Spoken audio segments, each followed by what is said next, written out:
almost 2 weeks, which is a long time to be away and unplug, and then I had a little bit of traveling I had to do for the office real quick. Had to run down to Nashville for some meetings. And that was fun. Never been to Nashville before. It's weird. It's really? Weird, Your first cool time? City. Yeah. It is a wonderful city. I got to go to the Ryman Auditorium. Yep. I got to see Paul Simon the other night. Pretty wow, wild. Yeah. That's very cool. I mean, I like some Paul Simon. I'm not going to say like I'm a super fan or anything, but I was sitting there with some other financial advisors, and it was literally 4 doors down, and we're like, at the Ryman? I want to go see the Ryman. Half of it was just seeing that place, which was pretty nifty. It is, the cathedral of country music. Yeah, and there's a big balcony, and people were, for the encores, the balcony people, which is like 1,000 people, start stomping the floor, and you hear that old wood popping and creak. It was pretty cool. That's fantastic. So, well, yeah. I'm glad that you're back because I feel like a lot has happened since you last visited. Yeah. I mean, now you've been here since Trump was inaugurated. Oh, yeah. But not since, right before. I want to say Resurrection Day. What do they call well, I almost said a worse word, too. Liberation Day or whatever he called it. No, Liberation Day. Liberation Day. And it felt like liberation. Yeah, it felt like we were being liberated from our cash holdings. Liberation. Yeah, I heard from some of my listeners who felt like at the worst of it that their 401ks were down like 30%. Wow. Yeah. Okay. Oof. That's tough. Yeah. And my response to always with those people is, hey, who's giving you a second opinion?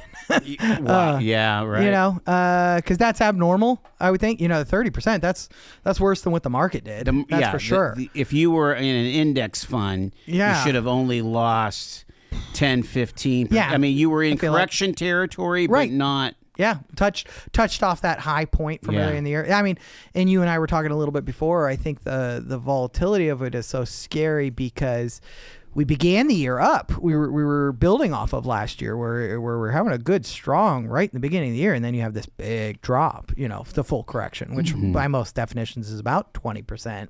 And so that's never fun. And the speed of it is what's shocking, I think, for most people. The speed of the changes or the speed of the tariff policy? Well, most of the time when I talk to people, the speed of the tariff policy, I don't know why, but it caught people off guard. The speed of the changes primarily is what I'm talking about, too. Sure. Seeing the market move that much, that fast is no one's prepared for that. We don't do 2,000 point ups or downs ever. No, I think it's usually a slow but steady wins the race. Yeah, right. I don't have the date sitting in front of me or anything, but when you had all the announcements, that initial Liberation Day or whatever, and then you see the market drop that much in about 3 days, and then what I think was 3-4 weeks later, Trump comes back out and says, hey, we're negotiating. And he put a bunch of 90-day pauses on a lot of it. Yep. And all of a sudden that afternoon, the market jumps 10%.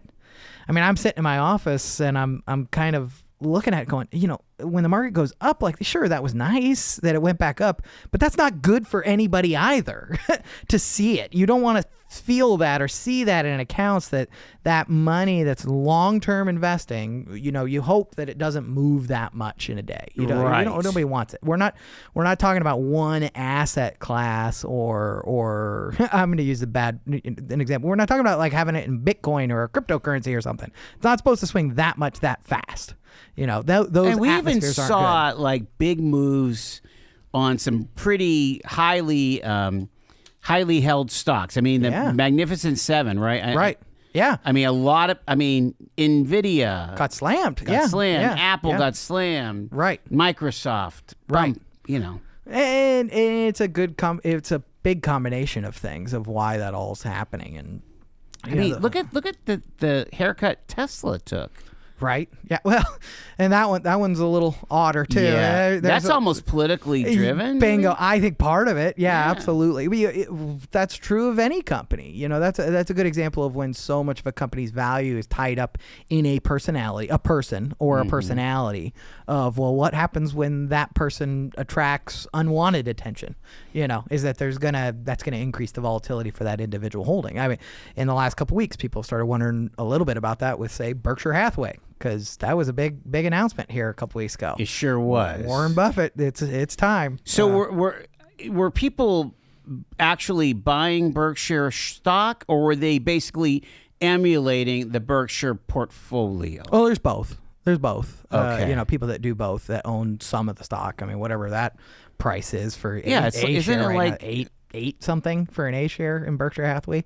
$800,000. Yeah, for one share of stock. You're buying a percentage of a stock. Now there's other share classes and things too, but there's Right. people that emulate that as well, and there's different ways to kind of follow along. But it's very much that's it.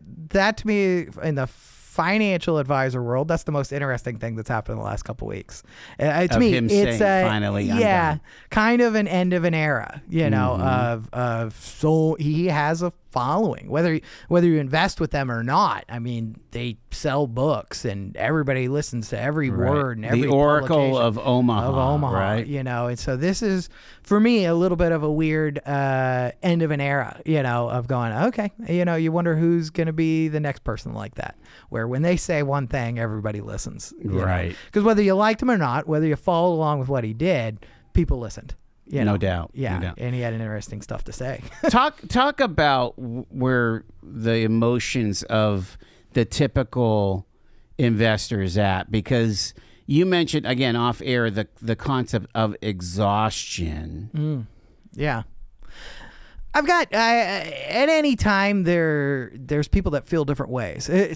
Especially when the market moves this much. It's interesting to see who gets very uncomfortable, who gets very comfortable with the market and says, hey, now's the time I want to buy. But I have seen an increase in two things, in the last 4 or 5 years, is people are just wondering, is this the way it's going to be going forward? Is this the way that the market is all the time now? I was having lunch with somebody today, and we were talking about this, and he pulled out his cell phone and he said, here's why, is that everybody looks at everything 20 times a day. It's in your hand and you see what the market's doing, and that's not normal, and it creates a lot of emotion in the market, and I do think that is probably for a financial advisor that it's going to be something that we have to battle over the next 5 years or so. Yeah. Is talking people through these times and saying, hey, the day-to-day fluctuations, the volatility can be exhausting, but we're hoping and praying that the end result is the same. If you go all the way back to the 80s and how many times we've had recessions or we've had big things happen in the 80s, Black Monday, in the early 2000s, you got a tech bubble burst, in 2008 crisis, we got COVID that happened. All those major things that happened where we saw the market take huge swings, or like 2001, that's a really good example of it. It was so heavy in the tech sector. Right, yeah. And so there was people that lost 50, 60. The market didn't go down that far, but there was people that were losing 50, 60, 70, 80% of their holdings. Because they were overheld in like toys.com. Yeah, pets.com. Pets.com, yes. What's the big one? WorldCom, Enron. Oh my gosh. All those things that happen where you get overexposed, which is another good example of stuff I like to talk about. Is you were mentioning, people calling in saying their 401ks are going through these huge swings. And I go, well, okay, what's your basic plan? I'm a CFP, a certified financial planner, and I always get back to it and say, okay, the market has changed in the last month. Did your long-term goals change? Okay. Right. And no matter how volatile it is, that's got to be one of those first questions when it comes to your investing is, did my goals change because of what's going on in the market today? And the answer, generally, majority is no. I still want the same thing, right? And so it's important to remember that. And it sounds parentish when you say stuff like that of, hey, stick to your plan. You're slapping my wrist. Don't let this Yahoo change somebody, a fourth party change what your goals are, 100%. And so you still have to build that, but it's hard when everything is screaming at you. I talked a little bit about this earlier today, was just the fact, every time something like this happens, it's always the first time. Is that people always talk about that when it comes to investing. Well, this has never happened before. It's not true. Every time. I mean, what was it? The panic of 1870? Yeah, I mean, a couple years ago, we were all talking about the tulip crisis over right. Yeah, a couple years ago with all that, and when COVID happened, and then these other things of what markets are driving. It's not true. I mean, the circumstances change a little bit. The causes tend to be something new.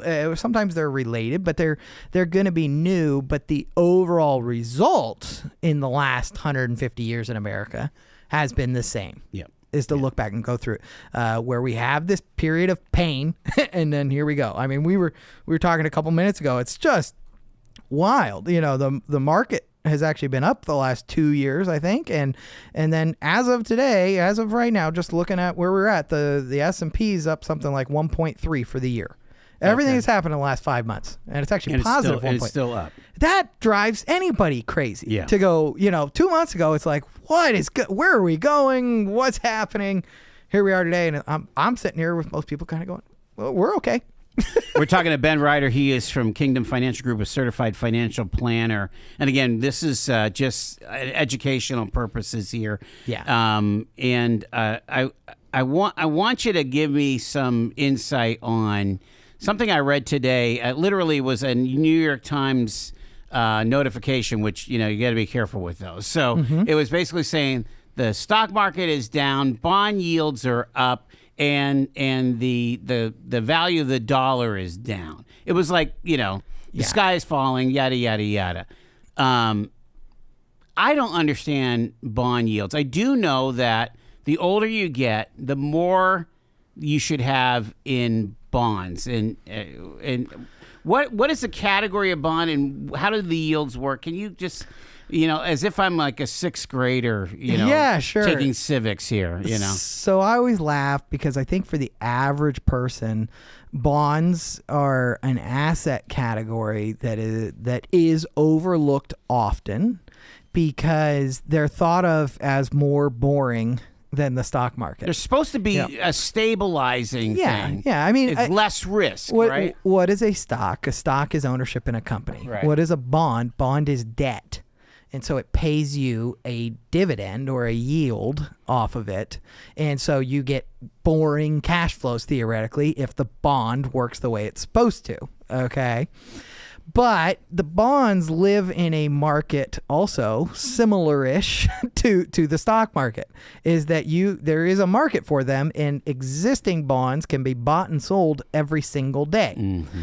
So what happened over the weekend is that Moody's, one of the credit rating agencies, one of the big ones, lowered the credit what they say the credit worthiness of the United States is. So what they were actually saying was, we need to update our rating because the United States, when they ask for a loan or they issue a bond, which is basically what it is, they're saying they're a little riskier than they used to be. That's literally their argument. They're saying that sounds about right. Right. Well, by the way, I mean, when you look at the debt that's on our ledger, right. I mean, if it was Acme Company, Natalie Acme Company, and I was holding $36 trillion in debt, and you didn't have a budget, and I didn't have a budget, and I overspend $2 trillion a year. Right. Does a bank want to give you a mortgage if you're doing Probably not. No, right. And so that's what the credit rating agencies actually kind of do in a real basic sense of the term, is that they're looking at the credit worthiness of it. Okay, so they just lowered their rating of the United States. Wow. Which means now when the United States wants to get more debt, they're less credit worthy and they have to pay a higher price for it.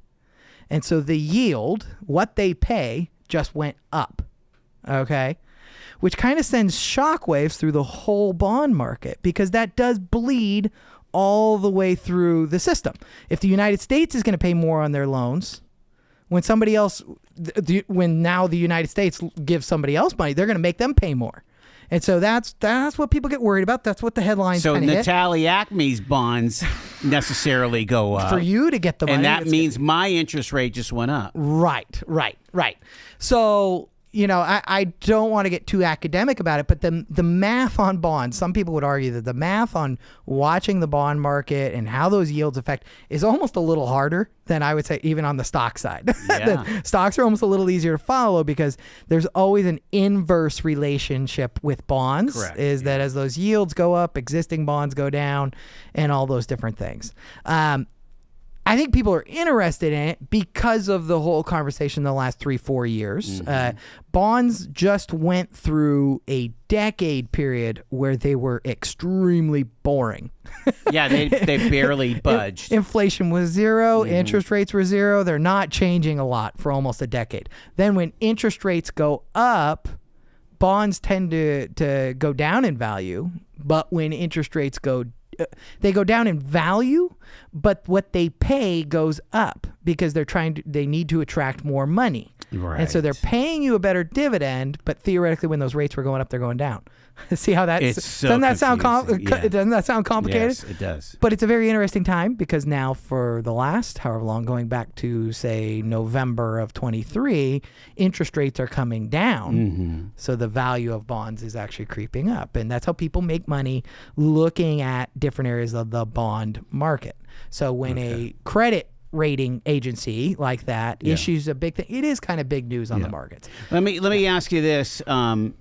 It used to be that, one of the rules of thumb of investing, especially for retirement, is you invest your age in stocks. And so the inversely. Yeah. So the older you are, the less you have in stocks and more you have in bonds or more stable securities. I think so. So if you're 62 years old, you should have, I don't know, 62% in bonds. In bonds, that's supposed to be what it is. I think that was what that old rule was. Yeah, they talked about. I tell you what, I have nowhere near that much in bonds. Let me just tell you right now, because I'm still trying to have growth. Right, and that would be one of those old rule of thumbs. I think that has evolved a little bit over time. I've only got a couple minutes left with Ben Reiter. I'm going to throw this at you and see how you hit it. Is this the end of dollar cost averaging when we have this kind of volatility and it's just so crazy? Or does this reinforce the concept of dollar cost averaging that we should be putting a little bit of money in long-term savings every week or every month? Sure. I absolutely hope that it reinforces it because so instead of dollar cost averaging, what you're going to end up trying to do is timing the market. Did you have anybody the day before Liberation Day? Did you have anybody calling in here and saying exactly what Trump was going to do? No. Nobody knew what he was going to do. So nobody knew that was going to happen. They knew he was going to have some tariffs, which we've been at 2% or zero. Right. So it was going to be going up from there. Right. But nobody knew what was coming. And so not 145% to China. Right. Did anybody call the day that they were going to come out and say, hey, we're negotiating and putting it on hold for 90 days? No. That was a surprise. Did anybody get it right? Is there somebody out here who guessed right on those days? Maybe. Those are guesses. That's gambling, right? That is timing the market. Dollar cost averaging takes that timing the market out of it because you're doing it consistently every month or every paycheck as you're putting that money in. So this year, you were buying in the beginning of the year when it was a little bit more expensive. And then that whole couple months when it's down, you're buying in. Now you're buying it in cheaper. Now that it's come back up a little bit, that money's grown, but you're still buying it. So that index fund, let's say it was $100 a share, right, for that money market, or I'm sorry, that index fund. Yep, made up. And then if it dropped 20%, that made it $80. Right. That means that same amount of money I put in, that $100 I put in, now buys me more shares. Right. And that's the idea, is that you're consistently doing it. So you're buying into the dip, you're buying into the peak. Yeah. And it's a habit. I mean, it is investing is hard. I'm trying to remove that addiction from people of watching these market swings, of getting sucked in, because that does feel a little bit like gambling. And so it's a very good financial habit to set it up to automatically happen, whether it's through a paycheck, an employer, or you do it on your own where it's a monthly contribution type situation. But if you have extra and you sense a fire sale, That's not a bad idea, is it? That's what Warren Buffett would tell you. That's what the old guy said. Buy low, sell high. Bold when others are fearful, and fearful when others are bold. That's why he's sitting on more cash still right now than anybody else. He says he's on cash right now. He has been for a few years, but basically there's a couple different thoughts of why. But they own. It is a record amount of cash. Still looking for opportunities. Yeah, we're gonna leave it there. Yeah. And it makes me shiver in my boots. Ben Reiter. Thank you, Joel. Financial Group. What's the phone number? It is 814-836-5234. Thank you, sir.